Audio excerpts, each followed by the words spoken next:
Hello friends, welcome to my channel Sushant Chess Wise. Today we are at the next topic, that is attacking the castled king. We have got a typical case of opposite side castling here.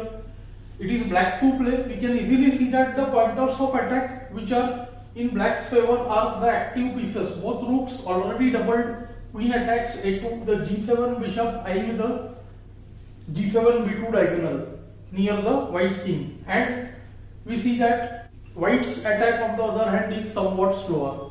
Black is already aiming to go for the sack, rook into c3, but before that we see that the bishop is one of the defenders which helps to support the c3 square. Another thing we see that black wants to use bishop g4 idea. Many lines he wants to use the move knight e4, but bishop g4, fg, knight e4, knight e4, rook c2, then queen c2, and black has given up too much material. So black tries to mix things up here. The three main pointers of attack that he uses are the active pieces.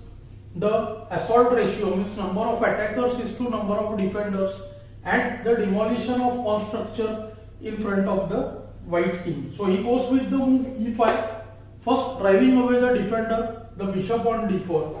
Bishop is compelled to go to e3, and now he lashes out with the move bishop takes g4. This game is an incredible game, I would say. The attack happens very swiftly, and we see how the power of piece attack is there over a pawn storm.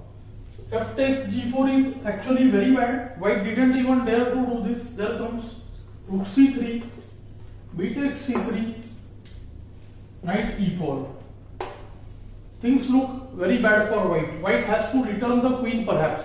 If he tries to move the queen, let's say q d3 or e1, then first comes knight c3 check, forcing kc1. Otherwise queen a2 also would come with a check. Queen a3 check, kd2, and the very strong e4. The g7 bishop's diagonal is opened. Queen has to go back to f1, and it looks like the white king might escape, but the things look very difficult. One idea that I see is moving the knight, attack e3 and use the move bishop c3 check. Second, we see that the square c2 is weak, so black can consider the move qb2, not queen a2 because of rook a1. qb2, then rook b1 is not possible because of the knight on c3, so perhaps rook a1 trying to get the queen closer, but now we see the move knight d5.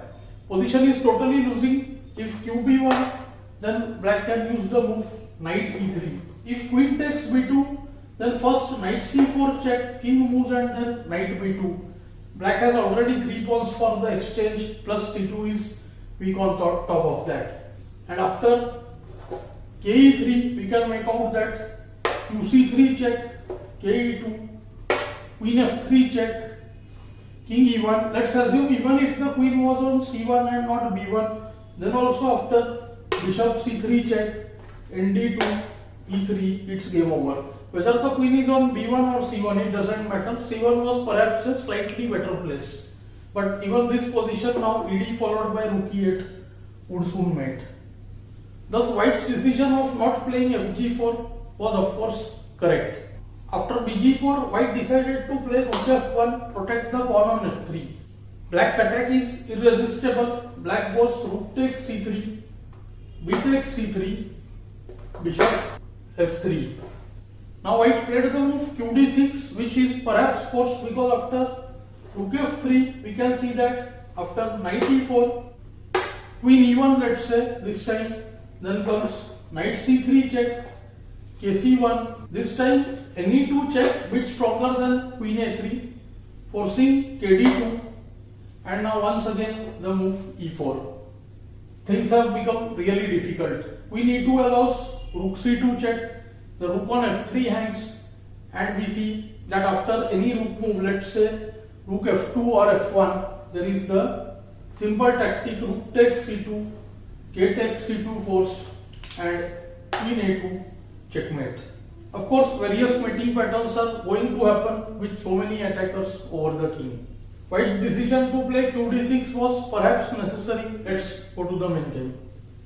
So after bishop f3, white goes queen takes d6, black goes bishop d1, queen takes a6, Now bishop c2 check is also possible, but black wants to win the e4 pawn. So b takes a6, rook takes d1, and he plays the move knight e4. White played rd7, and after knight c3 check, white chose to resign over here. After kb2 there is the move e4. After king c1 there is the move knight a2, and we see that there is no play left for white. So his decision to resign was perhaps correct. So through these examples we are trying to use various indicators and pointers of attack. I hope you are finding these lessons useful and instructive. Do let me know in the comments below. Thanks for your time.